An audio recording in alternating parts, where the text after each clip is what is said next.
Hello mga master. Itatanong ko lang sana kung naranasan nyo na rin ba ngayong araw or kahapon sa GCash na nag-transfer kayo ng pera pero hindi nakuha ng pinadala ninyo. Kasi ako ngayon ang nangyari sa akin, from my account sa East West Bank account, nag-transfer ako ng 21,000 sa GCash ng staff ko.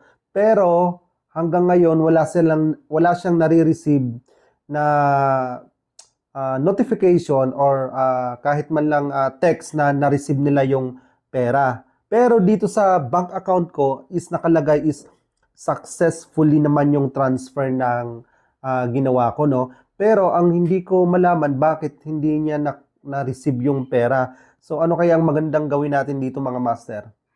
Naranasan nyo na rin ba ito? Or ano ba ang dapat kong gagawin? I-check ko ba sa GCash or i-check ko dun sa bank ko? Kasi until now, hindi pa rin bumabalik dun sa account ko yung pera. So kung sino man yung nakaranas nito at kung sino pa yung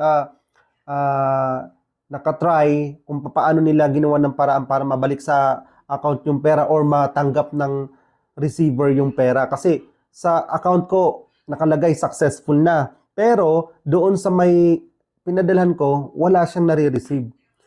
So baka ay mayroon na kayong na-try na ganitong case. Ngayong araw po April 23, 2024. O April 23, 2024. Tama.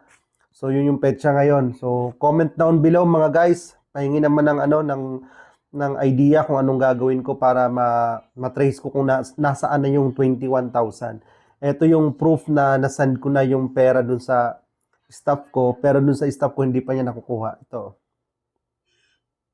Ayan. So maraming salamat mga master. Hanggang dito na lang. Sana matulungan niyo ako. Thank you.